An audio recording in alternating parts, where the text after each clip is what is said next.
The Clemson Tigers have gotten some great news. Is the number one linebacker in the country, number one player in Georgia, Sammy Brown, has just committed to the Clemson Tigers. To talk about it, I've got Matt Goldin.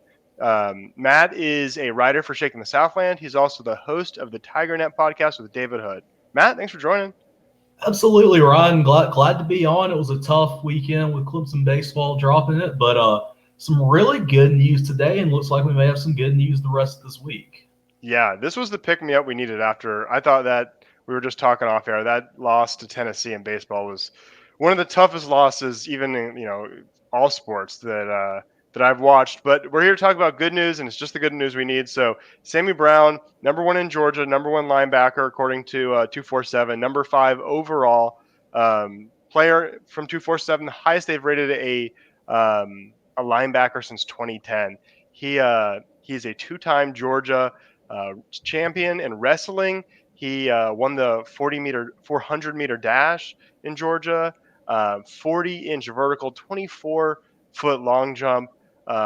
He can clean 385 pounds, and on top of all of that, just listening to him speak, he's very articulate and very humble. He said, trying not to let things get to my head and just trying to be a normal person. So, off first blush, I am extremely impressed. Why don't you give me your initial thoughts? This is a guy that I think a lot of Clemson people who follow recruiting have had their eye on for a while. I mean, the highest rated linebacker 24/7 has ever had. Definitely a guy that I've always had good vibes on, thinking he would come to Clemson, but just such a huge win for Clemson to go into Georgia, go into Jefferson County, which is pretty comfortably in UGA's backyard, and take a big time recruit like this, just considering the heater that UGA has been on, both in recruiting and just back-to-back national champions. This is a huge shot in the arm for a program in Clemson that's had a couple of seasons where we've taken a few steps back, and there's been some grumbling of, is Clemson never going to get back to that elite level? Yeah, and when Brent Venables left for Oklahoma, there were a couple defections in that recruiting class right away that obviously hurt Clemson. To me, if it wasn't already answered, which with Peter Woods and that linebacker class, defensive line class last year, it probably was already answered. But I think this shows Wes Goodwin can really recruit, and that the defensive recruiting has not fallen off. So that's one of the big headlines I think, or big takeaways from this. It's huge that kids are still looking that even though Venables isn't there, that Clemson's a program that not only you're going to come to win, but you're going to come to get developed for the NFL. And I think seeing guys, you look at a Braylon Spector, you look at some of these different guys who are in the league now, I think that can only help Clemson. I saw during some of the recruiting visits, a lot of the coaches were wearing different Clemson NFL jerseys, and I think that's just such a great way, because I think these kids want to come win national titles. I get that, and I get that there's a lot going on. But at the end of the day, for a lot of them, when you got a kid this talented, the end goal is most likely going to be 3 years, and then probably a first-round pick is the goal. So I think just huge to be able to land that and to show that Clemson's still in the running for these kind of guys. Yeah. So as you mentioned, Jefferson County. So it's Jefferson High School, which is for folks in the not from Atlanta, but from the South might know. That's basically the Commerce Outlet Malls. Is what that area is known for. It's about half an hour from Sanford Stadium, where the Bulldogs play. It's maybe an hour 15 from Clemson. So it is firmly Bulldog territory. If you drive through there, people have got their Georgia Bulldogs gear on. So huge win. As much of a outrageous recruiting budget and NIL war chest as Georgia has, I think this really speaks to how Clemson's a little different. They recruit their kind of guys. He talked about how it was, he felt like it was God's will for him to go to Clemson and how they prayed about it. And it's just a little bit different at Clemson. Those relationships they build, the family atmosphere, all of that. So I think this is a huge win. And I'll ask if you have been worried about this, but I've been really worried about in the transfer portal. Is Clemson, do they not have the NIL dollars to win the big transfers they need? And you see Florida State has basically become ACC favorite purely through the portal. So now where they're landing 5 stars, I was worried you need an NIL war chest to do this. Maybe either Clemson has it, and you saw Peter Woods land an NIL deal, or they don't need it. But where do you kind of stand on what this means in that regard? Well, right now we're just not going to know about transfer portal because Clemson can't take anybody. Yeah. I think right now we are one over the scholarship limit last I looked.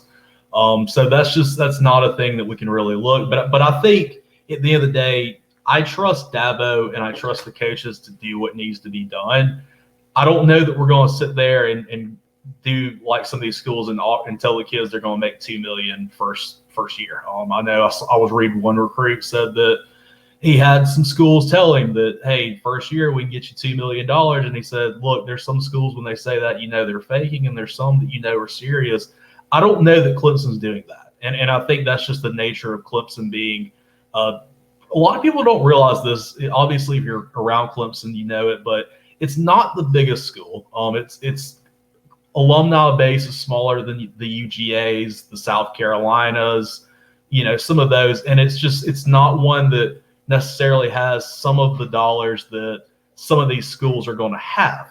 But I think Clemson's going to make sure our guys get paid. I think he's going to make sure these guys are, happy.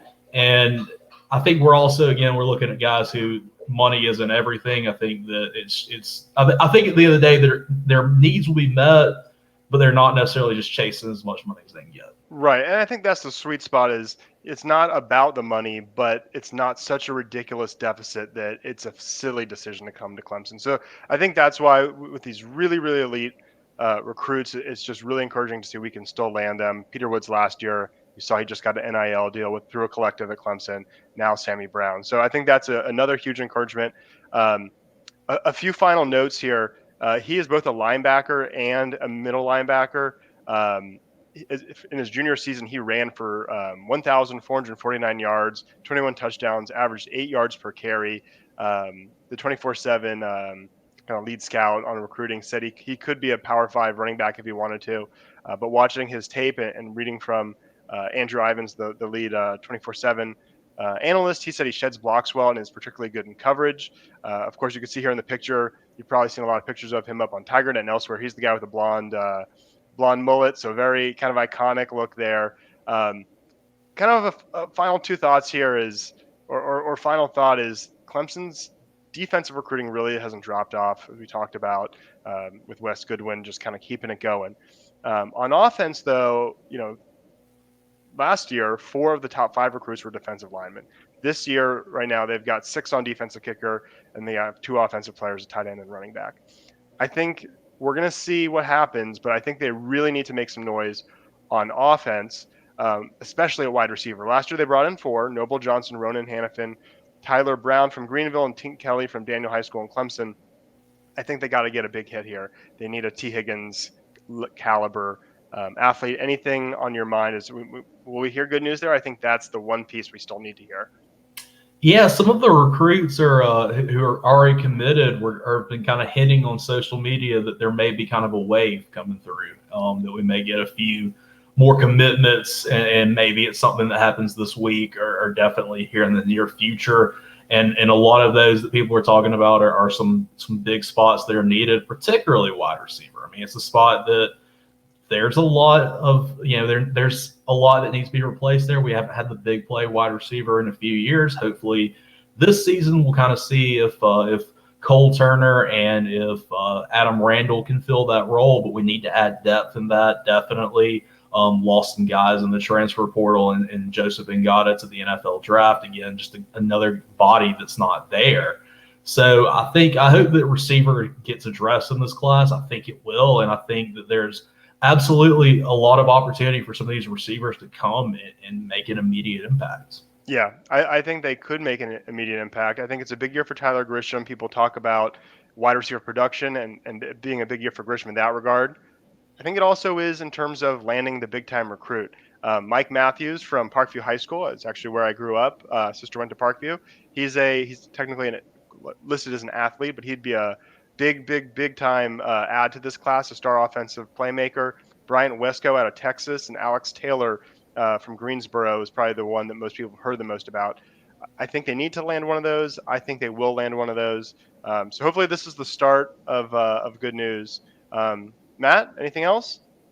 No, I think it's good again to be able to see Dabo go into Georgia and kind of take what he wants, and to kind of it's good to feel back and feel confident with Clemson's recruiting again. it's definitely something that we haven't had for the past couple of years quite the way we wanted.